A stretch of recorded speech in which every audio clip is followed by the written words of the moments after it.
Hola, somos William Gómez y Liz Zárate y nuestra ponencia se titula La mano invisible del mercado inteligente y la libre elección en el trabajo digital y libre elección tachado. La pandemia ha provocado cambios en la vida social en distintos niveles y ha develado las fallas estructurales en el campo de trabajo. En Colombia, a pesar de las ayudas humanitarias brindadas a las personas con menos recursos, el aumento del desempleo, la disminución de puestos de trabajo y la fuerte ola migratoria venezolana conllevaron una mayor desigualdad e impulsaron a los sujetos colombianos y venezolanos a buscar formas alternativas de subsistencia. De este modo, las plataformas digitales de reparto se convirtieron en una opción viable con su promesa de autonomía, emprendimiento y flexibilidad que, sin embargo, condujeron a la explotación de los sujetos y a la precarización de sus condiciones de trabajo, cuestión que ha generado un largo debate respecto al lugar de la dignidad humana en la lógica del mercado. Así, esta ponencia apunta a cuestionar la manera en que el mundo debe pensar nuevas relaciones con lo digital, sobre todo en el campo del trabajo y el consumo, poniendo en discusión el discurso emprendedor que incorporan esas plataformas y la efectividad que tiene este para su legitimación social. La economía colaborativa es el discurso sobre un mercado abierto de producción y consumo ofrecidos por particulares en medios a través de los cuales se facilita la interacción y contratación en la lógica colaborativa. Allí encontramos la economía digital en la que la tecnología media la producción, venta e intercambio de bienes y servicios. En una de las plataformas líderes es Rappi, de las primeras empresas digitales de domicilios, fundada por Simón Borrero y hoy conocida como el gran unicornio colombiano. Según el discurso de Rappi, su empresa triunfó gracias a su conocimiento y énfasis en el cliente, en sus necesidades y experiencia, pero sobre todo por su innovación y vocación emprendedora dentro de la era digital al proponer un mercado inteligente.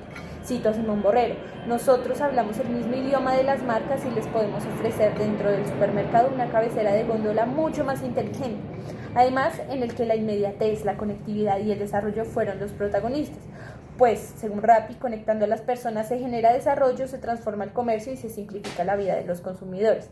Esta conectividad la generan los rapitenderos, para Simón Borrero. En estas ciudades que se han vuelto tan locas, estamos muy desconectados, entonces cada rapitendero es prácticamente un puentecito que une un momento de compra con un establecimiento o un usuario con otro usuario, y eso pues lo estamos viendo porque hay compra. Ya no hablamos únicamente la empresa innovadora como paradigma de esta nueva sociedad digital, sino que la meta es la construcción de ciudades eficientes y organizadas, en resumen, ciudades inteligentes. ¿Pero qué quiere decir esto? Pues bien, rastrearemos de qué realidad viene este adjetivo y cómo se incorpora al ámbito empresarial. En los 90 se instaura la nueva realidad de lo inteligente, determinado por Gille como el nuevo significante del comunismo liberal que da una versión nueva y posmoderna de la vieja mano invisible del mercado de Adam Smith. El sistema empresa inteligente se inserta como una revolución de época, producto de la nueva era del conocimiento. Previo a esta encontrábamos la revolución industrial donde el sujeto era empleado.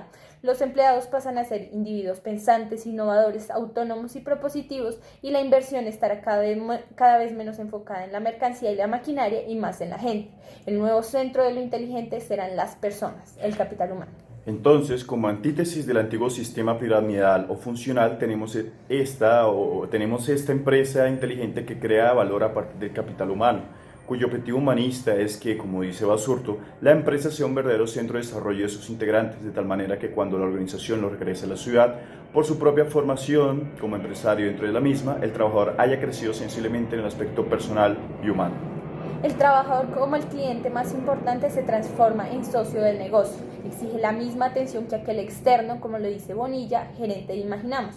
Los emprendedores y sus equipos de trabajo deben tener la habilidad de reinventarse y avanzar al ritmo de los cambios sociales. Este sujeto debe pasar por un proceso de transformación de capital humano a capital estructurado, que más allá de capacitación para el trabajo, ofrece un programa de desarrollo humano. El método de Ateneo, denominado así por Basurto, enseña a los trabajadores inteligentes acerca de valores humanos, innovación, vocación empresarial, alfabetismo funcional, competitividad, rapidez, decisión personal y grupal, generación de riqueza, liderazgo, difusión de conocimiento y sobre todo de inyectar inteligencia y tecnología en sus procesos. La condición y al mismo tiempo el resultado de esta escuela de negocios es la libertad que solo esta proporciona el crecimiento personal y empresarial. Las bases de este sistema empresarial inteligente, o SEI, son tres: la información, la tecnología y el capital humano, y su lema es trabajar para un cliente externo atendiendo a un cliente interno. Pese a creer que solo hay un tipo de trabajador para la empresa inteligente, notamos que aunque sean guiados por los mismos valores, las tecnologías de dirección de conducta serán distintas para cada sujeto. Tenemos múltiples sujetos trabajadores soportando la funcionalidad del sistema. Para el caso de Rappi, aquellos usuarios que constituyen la fuerza de trabajo de la aplicación, o sea, sus rapitenderos, tienen un modelamiento de conducta no menos inteligente, pero sin un tratamiento menos igualitario que un trabajador interno. No por ello la empresa deja de aplicar técnicas digitales para crear sujetos emprendedores. El sistema de puntos, el índice de aceptación, los cursos digitales, las sanciones, promociones y el más interesante, un blog de crecimiento personal y financiero, en el que se enseña sobre emprendimiento y actitud positiva frente a los accidentes y las penalizaciones de tránsito. Por lo tanto, la subjetividad del trabajador se vuelve epicentro de estrategias de poder empresarial que permiten producir un sujeto que no se percibe a sí mismo como dependiente y en busca de empleo, sino como libre y con una proyección hacia el autodesarrollo. Para crear el tipo rapitendero esto es determinante, pues justifica su desprotección laboral y social, adjudicándole la responsabilidad de su vida a su sí mismo. De este modo, el método de formación del SEI hace uso de nuevas técnicas del sí mismo para gobernar la libertad, unas menos autoritarias o punitivas, al menos en apariencia, ya que son claras las penalizaciones arbitrarias de la app y restringidas al ámbito empresarial, y unas más humanistas, positivas, incentivadoras y extendidas a una ética de la vida basada en la inteligencia y el éxito profesional. En esta nueva estrategia de gobierno, la psicología positiva juega un rol determinante, de la cual deriva la inteligencia, el optimismo inteligente y la inteligencia emocional. La inteligencia es la capacidad de cada individuo para llevar sus funciones conductuales hacia el conjunto de procesos y operaciones que le ayudan a su adaptación ambiental. No obstante, como señala Jensen, así no haya un consenso sobre la definición, y de todos modos las definiciones precisas y operacionales no importan, sí interesa su uso discursivo para nosotros en la economía digital. Inteligencia puede estar asociada a una actitud adaptativa figurada por la eficacia, la producción, la resiliencia, competitividad, inmediatez y tecnología. Por su parte, Abby y Carmelo rechazan la idea del optimismo y proponen la inteligencia como el adjetivo para hacer a esta característica más realista y que produzca los mismos efectos de bienestar para la salud y satisfacción personal. El optimismo inteligente, como una actitud positiva frente a la vida, contempla no la supresión del pesimismo o las emociones negativas, antes bien su inclusión para llevar al crecimiento individual, a la confianza en las capacidades y a la superación personal, apoyándose en el impulso vital que aflora ante la adversidad. Así, en las empresas se enseña a manejar las emociones para mejorar las condiciones en el sí mismo que causen un accidente de tránsito, un robo de bicicleta o un domicilio mal remunerado. Este optimismo, así como el sistema de empresa anteriormente expuesto, tienen en miras al individuo, así como su incorporación comunitaria, no bajo los valores tradicionales, sino los inteligentes, pues como Rappi se entrega con amor, con vocación a servir al cliente. Esto no implica solo el gobierno de las acciones, sino también de las emociones. Las emociones como estados fugaces y performativos se convierten en la base de esta economía, no solo por sus ventajas en el consumo, sino por el valor que representa la competencia social y emocional del trabajador. En este sentido, son desarrolladas de manera inteligente por el management emocional que busca en el trabajador la inteligencia emocional, siendo este el valor agregado al mercado que buscan los empresarios. En palabras del bestseller mundial Goleman, las emociones adquieren interés gracias a su valor de supervivencia y predisposición a la acción inmediata, pues como dice él, son en esencia impulsos que nos llevan a actuar, programas de reacción automática con los que nos ha dotado la evolución. Así, la cuestión radica en saber adaptarlas a las necesidades económicas y a su manejo inteligente. Cabanas e Ilu señalan que tal gestión sirve más a las empresas y a los saberes que se dedican a aumentar la felicidad que a los individuos, pues en el hecho de que el individuo solo se perciba libre y feliz, sino que realmente lo sea, se encuentra un aumento de utilidad y una complicidad bajo la decisión autónoma de la propia dominación. No se trata de una autonomía real, sino de que ésta sea percibida como tal para mantener su satisfacción, pues, lo cito, se ha demostrado especialmente útil para reavivar, legitimar y reinstitucionalizar el individualismo en términos aparentemente no ideológicos gracias a su discurso científico. Queremos resaltar esta última parte de la frase, puesto que esta filosofía del yo se vende por su apariencia de neutralidad, objetividad y progreso tecnocientífico. El sistema técnico, tal como lo definió Jacques Ellul, se impone con sus características de universalidad, totalidad y autonomía, cuyo crecimiento legítimo y legitimador de acciones es cada vez más evidente. El progreso técnico necesita pensarse, así como los saberes de la mentalidad positiva, fuera de su aparente neutralidad y objetividad subyacentes, dado que la creencia en su neutralidad moviliza todo este sistema técnico económico. Los discursos del emprendedor, de lo digital y del progreso esconden su funcionamiento estructural bajo la ilusión de libre elección de los sujetos en su devenir. Así, la libertad de elección funciona como un gesto de consentimiento respecto a la propia dominación. Tú descargaste la aplicación, nosotros pusimos la oferta, una oferta que se vuelve una falsa elección ante la reserva laboral y el desempleo que creció con la pandemia. Con todo, se hace efectiva la reproducción de relaciones de desigualdad y explotación por parte del sistema, puesto que los sujetos ignoran en su práctica las bases estructurales de su funcionamiento, manteniéndose en la fantasía ideológica del capital. La pretensión del proceso inteligente es crear un espíritu emprendedor que se caracterice por la innovación constante. Es decir, el emprendedor es ese destructor creativo de la regularidad del mercado a través de las innovaciones. Sin embargo, consideramos que más por un actuar económico disruptivo se define por una actitud ética frente a la vida, empezando por constituirse a sí mismo como proyecto empresarial. Son individuos que no trabajan para sí mismos y en tanto libres son sus propios jefes, los comandantes del proceso de su vida valorado sobre la innovación.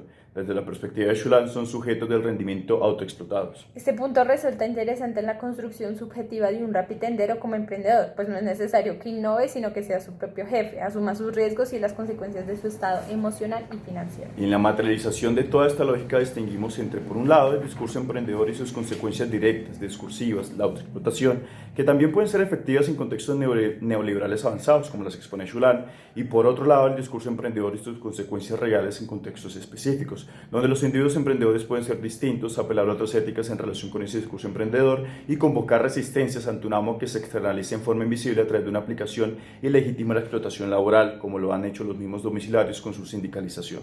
Aunque el sujeto del rendimiento se contemple bajo este discurso para poner en marcha su accionar frenético hacia el trabajo, la superación y la movilidad social, es pertinente reconocer cuál es la eficacia simbólica y la condición material de tal discurso, no solo en términos de una teogonía ideal hacia la felicidad soportada por la autoexplotación, sino en términos de un discurso ideológico que reproduce viejas formas de explotación amo-esclavo y crea nuevas haciendo uso de la inyección de inteligencia y tecnología en contextos específicos. Podría decirse intuitivamente que la revolución tecnológica, el gobierno inteligente y el espíritu emprendedor funcionan para los países más desarrollados, tanto que una economía neoliberal preponderante sería la condición de posibilidad para que tenga su desarrollo.